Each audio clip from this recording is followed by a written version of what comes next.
If you watch the news during a presidential election, you'll hear a lot of this. What do the national polls look like? Hillary Clinton's national lead. Nationally, Joe Biden is currently ahead. But these national polls don't actually tell you who's going to win. Throw the national polls out the window. They don't matter at all. What matters are those swing states. Ah, yes, the swing states. Most democracies around the world elect their head of state with a popular vote, so whoever gets the most votes wins. But in America, we do it a little differently. The US is the only country that picks its president using something called the Electoral College. It's made up of delegates from each US state. When Americans vote for president, what they're actually voting for is who their state will vote for. This is why, every so often, someone wins the presidency without winning the popular vote. That's happened twice in just the past 20 years. The majority of Americans do not like the system, and haven't for a long time. Both political parties have made attempts to get rid of it. So why does the US still use the Electoral College? And who actually benefits from it? The Electoral College is based on how people are represented in Congress, where each state has a number of representatives based on its population, and every state also gets 2 senators. So, for example, let's look at Texas, which has a huge population, and Vermont, which has a really small one. Texas has 36 representatives in Congress. Vermont only gets 1. Representatives in both states each represent roughly the same number of people. In the Electoral College, a state gets the same number of delegates as their congressional representatives, plus 2 for each senator. So Texas has 38 electoral votes, Vermont has 3. But this combination makes the number of people each delegate represents way different between states. In Texas, 1 electoral delegate represents 3 times the amount of people as 1 in Vermont. And that makes each individual person's vote in Vermont a lot more influential. The Electoral College creates discrepancies like this all over the country. A voter in Wyoming is worth 3.5 times as much as a voter in California. And the winner of the presidential election is the candidate who gets 270 or more of these Electoral College votes. These are the results of the 2016 election by state. You're probably more familiar with this version of it, a map of red states and blue states. But this chart tells a different story. You can see that no state is actually all red or all blue. But almost every state awards its electoral votes the same way. The candidate who gets the most votes in a state gets all its electoral votes. If they win the state by 1%, they win 100% of the electoral votes. In 2016, more than 4 million people voted for Donald Trump in California. In fact, more people voted for him there than in any other state except for 2. But it didn't matter. Hillary Clinton got more votes there, so she got all 55 of its electoral votes. Clinton never even campaigned in California. Polling showed she'd easily win the state. Trump only visited Texas once. He knew he'd basically have that state's electoral votes locked. But they both visited Florida 35 or more times. That's because Florida is usually a swing state. Polls show that the vote there could swing to one party or another nearly every election. Trump only won it in 2016 by 100,000 votes, out of more than 9 million.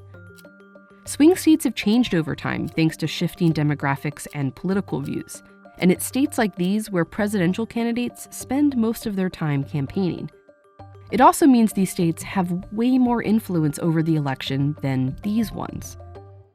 A study found that voters in Michigan had 51 times the amount of influence on the 2016 election as someone from a state like Utah.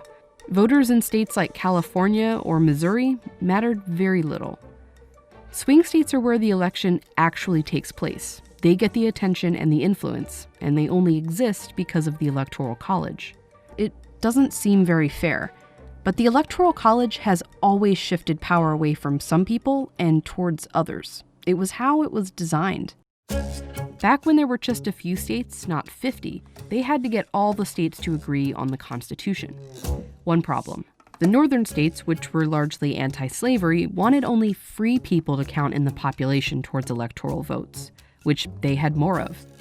The pro-slavery southern states were worried that they would be constantly outvoted and wanted enslaved people to count in determining the population.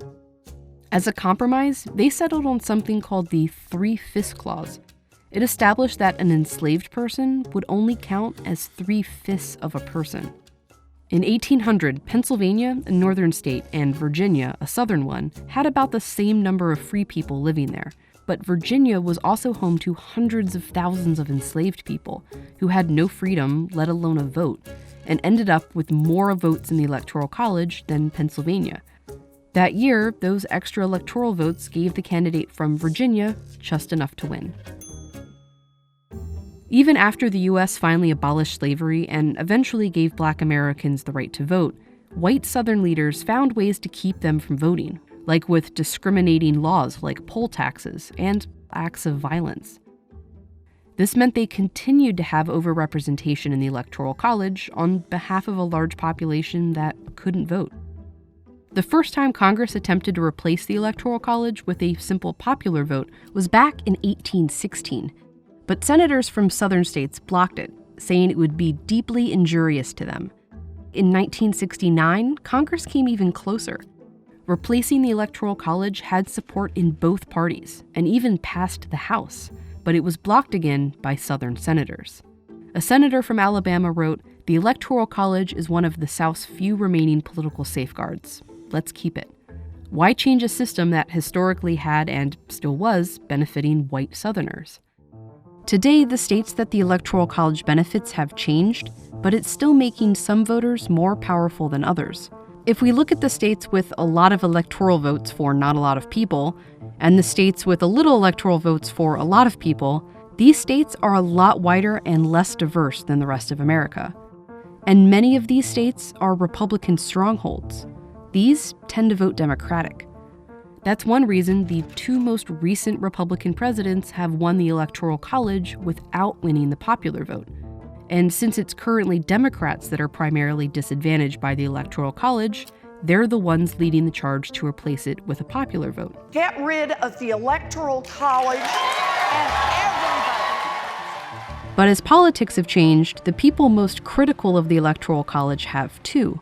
In the 1948 presidential election, New York ended up being the major swing state.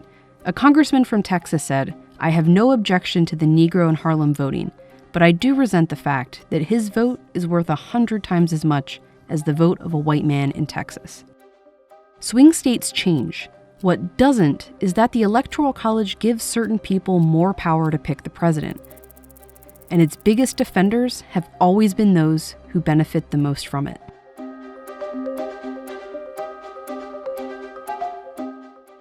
Thanks to Absolute, who sponsored this video to remind all Americans to make the time to vote. Absolute doesn't influence our editorial, but they do make videos like this possible. So drink responsibly and vote responsibly.